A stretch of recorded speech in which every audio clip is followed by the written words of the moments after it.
Thanks for watching. Don't forget to like, comment, share and subscribe to Mufti Tariq Masood, famous scholar.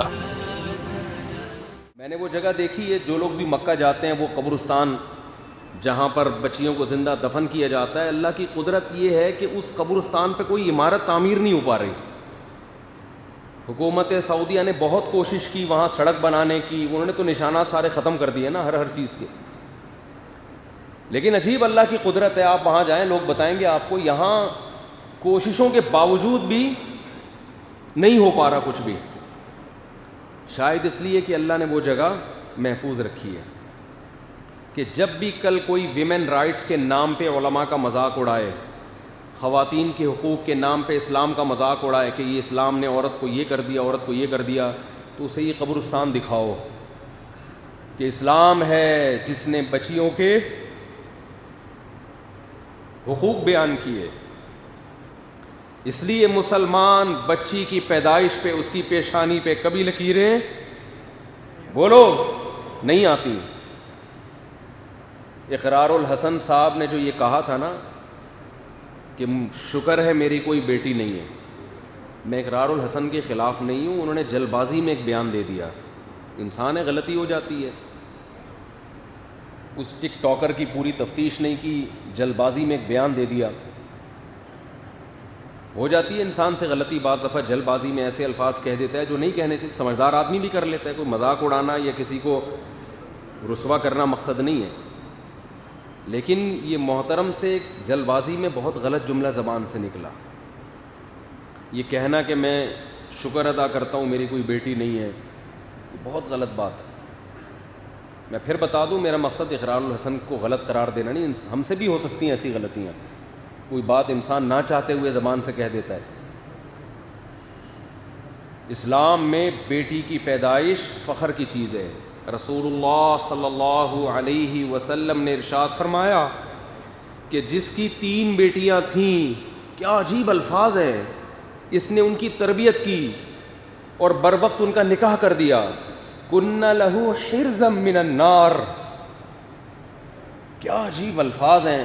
فرمایا یہ اپنے والدین اور جہنم کی آگ کے درمیان دیوار بن جائیں گی. حرزن کیا بن جائیں گی؟ دیوار. یہ جو لبرل لوگ ہیں میرے بھائی، یہ ان کے مسائل ہیں. دنیا دار لوگ ہیں کہ بیٹا ہو رہا ہے کہ بیٹی ہو رہی ہے، کیونکہ یہ آخرت پر یقین نہیں رکھتے. یہ تو ان کی ٹینشن ہے، ان کو تو سارے مزے دنیا میں اڑانے ہیں. یہ ان کی ٹینشن ہے. جس کا آخرت پر ایمان ہے اس کے لیے بیٹا ہو جائے بیٹی ہو جائے. ان کے ہاں یہ بھی ٹینشن ہے کہ 2 کے بعد تیسرا کیوں ہو رہا ہے. یہ ہمارے ہاں ٹینشن نہیں ہے، بلکہ ہمارے ہاں کیا ہے؟ انعام ہے. یہب لمن یشاء اناثا. اللہ کہتا ہے جس کو چاہتا ہوں بیٹیاں گفٹ کرتا ہوں. تو گفٹ جتنا زیادہ ہو اچھا ہوتا ہے یا کم اچھا ہوتا ہے؟ کیا ہو گیا بھائی؟ قرآن بیٹیوں کی کثرت کو کیا کہہ رہا ہے؟ ہبا. ہبا عربی میں کسے کہتے ہیں؟ گفٹ کو، تحفے کو. یہ پینلٹی نہیں ہے. وَيَهَبُ لِمَن يَشَاءُ الذُّكُورَ. جس کو چاہتا ہوں بیٹے گفٹ کرتا ہوں. او یزوجہم. یا جس کو چاہتا ہے دونوں قسم کی چیزیں گفٹ کر دیتا ہے، بیٹے بھی اور بیٹیاں بھی. تو سب سے اچھی بات تو یہ کہ بیٹے بھی ہول سیل کے حساب سے ہوں اور بیٹیاں بھی ہول سیل کے حساب سے ہوں. اس کے بعد چلو صرف بیٹے ہوں، اس کے بعد صرف بیٹیاں ہوں، یہ بھی گفٹ ہے.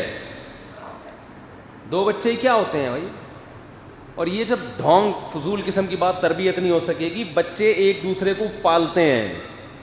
آپ ان گھروں میں دیکھو. ایک صاحب نے مجھے کہا میری بیگم کہہ رہی ہے ایک بچے نے میرا ناک میں دم کر دیا، تم کہہ رہے ہو دوسرا بھی ہونا چاہیے. تو میں ان سے کہتا ہوں ایک ہے اس لیے ناک میں دم کر دیا، 4-5 ہوتے تو ناک میں دم نہیں کرتے. وہ کھیلتے آپس میں مربوط رہتے ایک دوسرے کے ساتھ. وہ ناک میں دم اس لیے کر رہے ہیں اس کے ساتھ کھیلنے کے لیے بچے نہیں ہیں قریب العمر. خیر یہ بھی بات کہیں اور جا رہی ہے. تو قرآن کیا کہہ رہا ہے؟ وَإِذَا الْمَوْءُودَةُ سُئِلَتْ. جس دن زندہ دفن کی ہوئی بچی سے ہم پوچھیں گے.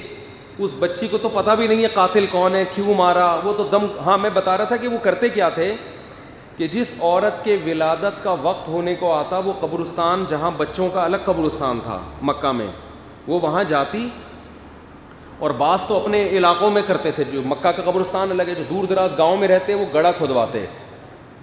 اور ماں یہ کہتی تھی دائی سے کہ اگر بیٹی پیدا ہو تو اسے میری شکل, یعنی مجھے اس کی شکل نہ دکھانا, کیونکہ ماں میں ایک فطری محبت پیدا ہو جاتی ہے دیکھنے کے بعد, دکھائے بغیر کیا کر دینا, دفن. دفن اس لیے کرتے تھے کہ اس زمانے میں کوئی ایسا ٹرسٹ نہیں تھا جو بیٹیوں کو رکھنے کے لیے تیار ہو. آج بھی ایسے بدبخت مائیں ہیں جو کہتی ہیں کہ بچی ہو تو مجھے اس کی شکل نہ دکھانا, بلکہ الٹرا ساؤنڈ نے آج یہ کام آسان کر دیا ہے. پتہ چل جائے بیٹی ہے تو پیدا ہونے سے پہلے ہی ماں کے پیٹ میں اس کا گلا گھونٹ دیا جاتا ہے. وہ پیٹ جس کو اللہ نے انسانیت کی تخلیق اور حیات کے لیے پیدا کیا تھا, ماں کے پیٹ کا یہ کا تقدس ہے کہ یہ وہ وطن ہے اتنا مقدس جس وطن میں انسان کو زندگی ملتی ہے, وہی وطن اپنی اولاد کا قبرستان بن رہا ہے. آپ جاؤ ملکوں میں جا کے دیکھو, الٹرا ساؤنڈ کر کے پتہ لگاتے ہیں کہ بیٹی ہے یا بیٹا. اگر بیٹی ہو, کروڑوں بیٹیوں کو اس طرح سے ماں کے پیٹ میں مارا جا چکا ہے. یہ مذہب نہ ہونے کا نتیجہ ہے. اور اب یہ ہمارے ملک میں بھی یہ برائی آ گئی ہے. لوگ پوچھ رہے ہوتے ہیں کہ الٹرا ساؤنڈ کی ہے بیٹی, ہمارے تو پہلے ہی 4 بیٹیاں ہیں. مفتی صاحب آپ کو پتہ ہے بیٹیوں کے کتنے مسائل ہوتے ہیں, اب پتہ چل گیا بیٹی کیا کریں, کچھ کھا لیں. میں نے کہا ان کو بھی مار دو جو پیدا کر چکے ہو, پہلے ان کو بھی قتل کر دو. اور سب سے پہلے تو ماں کو چاہیے اپنے آپ کو چھرا مارے, وہ بھی تو بیٹی تھی نا, وہ کیوں پیدا ہوئی ہے بھائی؟